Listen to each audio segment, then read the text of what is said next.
मीठा और नसीबो भी घोड़े वाली जगह पर आ जाते हैं तो बिट्टू को वहाँ देखकर हैरान हो जाते हैं। अच्छा, तो मोटे तू यहाँ मुलाजमत करके पैसे कमा रहा है? हाँ मीठे भाई, मैं यहाँ बहुत मेहनत और ईमानदारी से काम कर रहा हूँ, पर आप लोग यहाँ क्या करने आए हो? मोटे बिट्टू, आज से हम भी यहाँ घोड़ों का ध्यान रख बेंगे और तेरी तरह खूब पैसा कमा बेंगे। नसीबाबाजी, हर किसी को अपने नसीब का रिस्क मिलता है। आप लोग उस तरफ वाले घोड़ों का ख्याल रखो और मैं यहाँ वाले घोड़ों का ख्याल रखता हूँ। एक वक्त का किस्सा है। सूरजमुखी गांव में बिट्टू नाम का लड़का अपनी बीवी छम्मो और माँ के साथ रहता था। उस गांव में बिट्टू की खेती बाड़ी के लिए एक छोटी सी जमीन थी। इस साल बारिश न होने की वजह से लोगों की फसलें बंजर हो गई थीं। एक दिन बिट्टू फैमिली के साथ बैठा होता है। बेगम, आपको क्या लगता है बारिश कब होगी? अगर कई दिन तक बारिश ना हुई तो हमारा खेत भी बाकियों की तरह सूख जाएगा। जी, मैं भी बारिश न होने की वजह से बहुत परेशान हूँ। हम तो दुआ ही कर सकते हैं कि जल्दी कोई उम्मीद की किरण पैदा हो जाए और बारिश हो जाए। बिट्टू बेटा, मैं तो तेरे लिए बहुत दुआएं करती हूँ। अल्लाह तुझे जल्दी मुश्किल वक्त से निकाले और तुझे कामयाबी दे। माँ जी, ये आप ही की दुआएं हैं जो आज हमारे पास ये घर और एक खेत है। उसी गांव में मीठे नाम का लड़का अपनी बीवी नसीबो और सास के साथ रहता था। मीठा बहुत हराम था और हर टाइम सोकर ख्वाबों की दुनिया में खोया रहता था। नसीबा, मेरे बेटे, तेरी किस्मत बहुत खराब है जो तुझे एक नंबर का हराम और कामचोर शोहर मिला। अगर तू मेरी बात मान लेती तो मैं तेरी ऐसी जगह शादी करवाती जहाँ तू आज यशी की जिंदगी गुजार रही होती। बस मत जी, मेरी आंखों पर मोहब्बत का पर्दा आ गया था। नसीब अब उस आँख के पर्दे को हटा और जाकर इस हराम को उठा। उसी गांव में एक आलिम बाबा रहता था। लोग उससे हिसाब किताब करवाने आते थे। दूसरी तरफ बिट्टू और छम्मो बारिश न होने की वजह से परेशान बैठे होते हैं। बिट्टू जी, हम एक काम करते हैं, आमिर बाबा के पास चलते हैं और उनसे हिसाब लगवाते हैं कि कब बारिश होगी। बेगम, ये आप कैसी बातें कर रही हो? ये सब गुनाह के काम हैं। बिट्टू, आप मेरे कहने पर चले तो हो सकता है बाबा जी हिसाब लगाकर बता दें कि कब बारिश होगी। बिट्टू छम्मो के बार बार इसरार करने पर आमिल बाबा के पास आ जाता है। हाँ बच्चा, क्या मसला है तुम्हारे साथ? मुझसे हिसाब लगवाने आए हो? अपनी परेशानी बताओ, छुटकारा पाओ। बाबा जी, हमने हिसाब लगवाना था कि गांव में बारिश कब होगी। बच्चा, हिसाब लगवाने की मेरी फीस 500 रुपए है। 500 रुपए दो और हिसाब लगवाओ। बेगम, चलो यहाँ से। इस बाबे को कुछ नहीं पता, ये सिर्फ दिहाड़ी लगाने के लिए यहाँ पर बैठा हुआ है। इस बात पर बाबा को बहुत गुस्सा आता है। बच्चा, अपनी जबान को लगाम दे और निकल जा यहाँ से, और जाते जाते ये सुनता जा, बहुत जल्द गांव में बारिश होने वाली है। बारिश होने वाली बात सुनकर छम्मो और बिट्टू खुश हो जाते हैं, पर बारिश बाबा के कहने पर थोड़ी होनी थी। फिर कुछ दिन गुजर जाते हैं पर बारिश नहीं होती और बिट्टू का खेत सूख जाता है। बिट्टू अपना खेत देखकर बहुत परेशान हो जाता है और परेशान घर आ जाता है और वो फैसला करता है कि अब उसे काम की तलाश में दूसरे गांव में जाना चाहिए। बिट्टू बेटा, जैसे तुझे मुनासिब लगे, मगर अब तो मैं सफर करने के काबिल नहीं हूँ, इसीलिए मैं दूसरे गांव नहीं जा सकती। माँ जी, अगर आप इजाजत दे तो मैं भी बिट्टू के साथ चली जाऊँ। हो सकता है मुझे भी कोई काम मिल जाए। हाँ माँ जी, ये सही कह रही है। मुझे भी ज्यादा मसला नहीं होगा और मेरी हिम्मत बांधने के लिए भी कोई मेरे साथ होगा। फिर अगला दिन होता है। बिट्टू और छम्मो दूसरे गांव के लिए रवाना हो जाते हैं और काम तलाश करते करते ठाकुर के पास पहुंच जाते हैं। ठाकुर साहब, हम नगरपुर गांव से यहाँ काम की तलाश में आए हैं। हमारे गांव में बारिश न होने की वजह से हमारी सारी फसलें तबाह हो गई। खुदारा हमें हमें अपने पास कोई काम दे दे ताकि हमारा गुजर बसर हो सके। ठाकुर को उन पर बहुत तरस आता है और वो बिट्टू को अपने घोड़ों का ख्याल रखने का काम दे देता है और छम्मो को हवेली में सफाई का काम। वो दोनों काम मिलने की वजह से बहुत खुश हो जाते हैं। बेगम अल्लाह का शुक्र है हमें ज्यादा ख्वारी नहीं करनी पड़ी और हमें जल्दी ही नौकरी मिल गई। बिट्टू आप ठीक कह रहे हैं, मगर मुझे अम्मी की फिक्र हो रही है, वो अकेले कैसे गुजारा करेंगी। बेगम आप फिक्रमंद मत हो, जैसे ही हमें तनख्वाह मिलेगी हम माजी को पैसे भेज देंगे।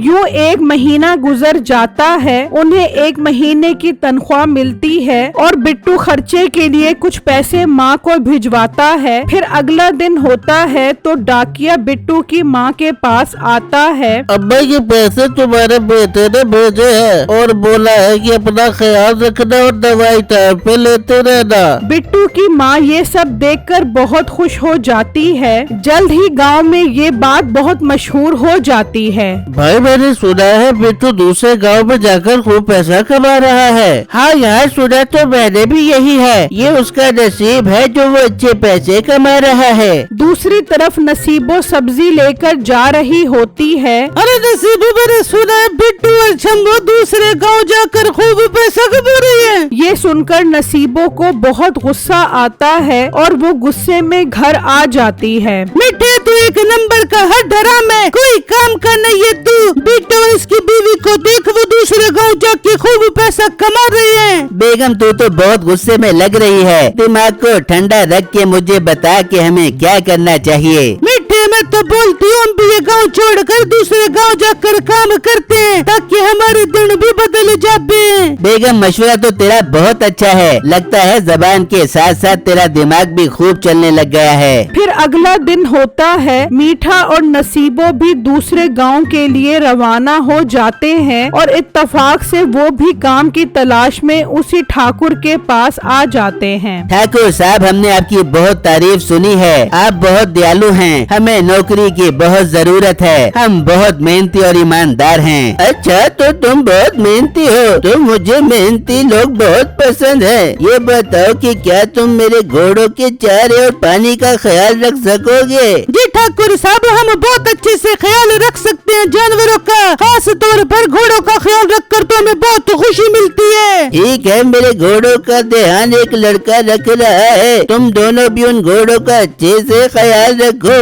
फिर मीठा और नसीबो भी घोड़े वाली जगह पर आ जाते हैं तो बिट्टू को वहाँ देखकर हैरान हो जाते हैं। अच्छा तो मोटे तू यहाँ मुलाजमत करके पैसे कमा रहा है? हाँ मीठे भाई मैं यहाँ बहुत मेहनत और ईमानदारी से काम कर रहा हूँ, पर आप लोग यहाँ क्या करने आए हो? मोटे बिट्टू आज से हम भी यहाँ घोड़ों का ध्यान रख बेंगे और तेरी तरह खूब पैसा कमा बेंगे। नसीबो बाजी हर किसी को अपने नसीब का रिश्क मिलता है, आप लोग उस तरफ वाले घोड़ों का ख्याल रखो और मैं यहाँ वाले घोड़ों का ख्याल रखता हूँ। फिर नसीबो और मीठा भी घोड़ों के चारे पानी का ध्यान रखना शुरू कर देते हैं। इस तरह कई दिन गुजर जाते हैं तो नसीबो मीठे से कहती है, मीठे मुझसे इस बदबूदार जगह पर काम नहीं होता, ठाकुर साहब से बात कर, वो मुझे छम्मो की तरह हवेली के अंदर का काम दे दे। ठीक है बेगम मैं ठाकुर साहब से बात करता हूँ। फिर मीठा ठाकुर साहब के पास आकर अपनी बीवी को हवेली के अंदर काम दिलवाने का बोलता है तो ठाकुर मान जाता है। फिर नसीबो भी छम्मो के साथ हवेली के अंदर सफाई का काम करने लग जाती है, जबकि मीठा और बिट्टू घोड़ों की देखभाल का काम करते हैं। ठाकुर जब बिट्टू के काम की तारीफ करता है तो मीठे को बहुत गुस्सा आता है और यही हाल नसीबो का भी होता है।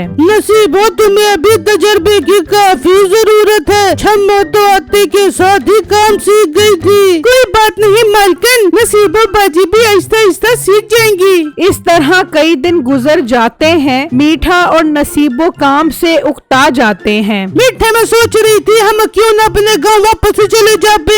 बेगम ये तो तूने मेरे दिल की बात की है। हम ऐसा करते हैं, ये महीना पूरा होते ही अपनी तनख्वाह लेकर वापस गांव चले जाएंगे। मीठे तू ठीक कह रहे, हम पूरे महीने की तनख्वाह लेके ये बड़े गाँव वापस जा पाएंगे। फिर अगला दिन होता है। नसीबो कमरे में सफाई कर रही होती है तो मालकिन आती है और सोने के कंगन अलमारी में रख देती है। नसीबो खड़ी ये सब देख रही होती है। फिर रात होती है। नसीबो मीठे के पास आती है और सोने के कंगन का बताती है। वाह बेगम, क्या कमाल की खबर लाई है। अगर हम वो कंगन पाने में कामयाब हो गए तो हमारे तो दिन ही बदल जाएंगे और हम घर बैठकर खाएंगे। मीठे अगर हम पकड़े गए तो? बेगम ऐसा कुछ नहीं होगा, हम चोरी करेंगे और सारा इल्जाम मोटे बिट्टू और छम्मो पर लगा देंगे। मीठे क्या कमाल का प्लान बताया तूने, हम वैसा ही कर भी देंगे। फिर जैसे ही मौका मिलता है नसीबो सारा सोना चोरी करने में कामयाब हो जाती है।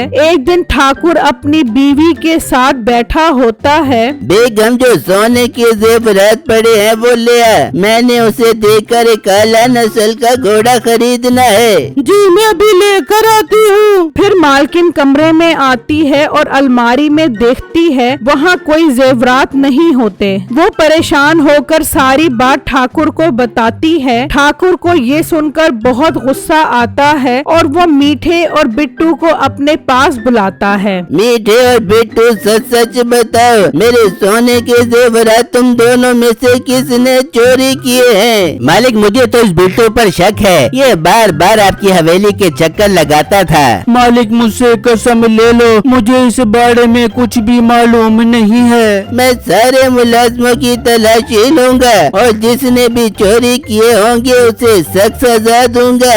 मीठा दिल ही दिल में खुश हो रहा होता है। नसीबों ने तो सारे जेवरात ऐसी जगह पर छुपाए होंगे जो मिल ही नहीं पाएंगे और सारा इल्जाम इस मोटे बिट्टू पर आ जाएगा। दूसरी तरफ मालकिन नसीबो और छम्मो को बुलाती है। देखो छम्मो और नसीबो, तुम दोनों ही घर की सफाई करते हो। जेवरात तुम दोनों में से किसी एक ने चोरी किए होंगे। मालकिन मैं हलाल कमाने पर यकीन रखती हूँ, चाहे तो आप मेरे कमरे की तलाशी ले लें। यहाँ नसीबो दिल ही दिल में खुश हो रही होती है। अब तक तो मीठे ने मेरे कमरे से वो सारा सोना उठाकर ठाकुर के खेत में छुपा दिया हो बेगा। ठाकुर अपने दोनों मुंशी को इनके कमरे की तलाशी लेने का बोलता है तो मुंशी पहले छम्मो के कमरे की तलाशी लेता है तो वहाँ उसे कुछ नहीं मिलता और जब वो नसीबो की कमरे की तलाशी लेते हैं सोना नसीबो के बेड के नीचे से मिलता है। ये देखकर मीठे और नसीबो को एक दूसरे पर बहुत गुस्सा आता है। मीठे और नसीबो तुम दोनों चोर और हरामखोर निकले।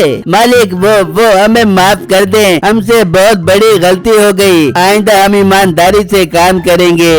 ईमानदारी के बच्चे, तुम दोनों को तो मैं ऐसी सजा दूंगा कि तुम याद रखोगे। और बिट्टू और छम्मो तुम दोनों मुझे माफ कर दो कि मैंने तुम दोनों की ईमानदारी पर शक किया। मालिक ऐसा बोलकर हमें शर्मिंदा न करें, हमने आपका नमक खाया है, हम नमक हरामी करने का सोच भी नहीं सकते थे। ठाकुर बिट्टू और छम्मो से बहुत खुश होता है। बिट्टू मैं अपने घोड़ों में से एक घोड़ा तुम्हें इनाम में देता हूँ, तुम इस घोड़े को सवारी बनाकर पैसे कमाओ। ये सुनकर बिट्टू और छम्मो बहुत खुश हो जाते हैं और वो घोड़ा लेकर दूसरे गांव निकल पड़ते हैं। जबकि मीठे और छम्मो की ये सजा थी कि वो अब सारी जिंदगी बगैर तनख्वाह के घोड़ों की देखभाल करेंगे।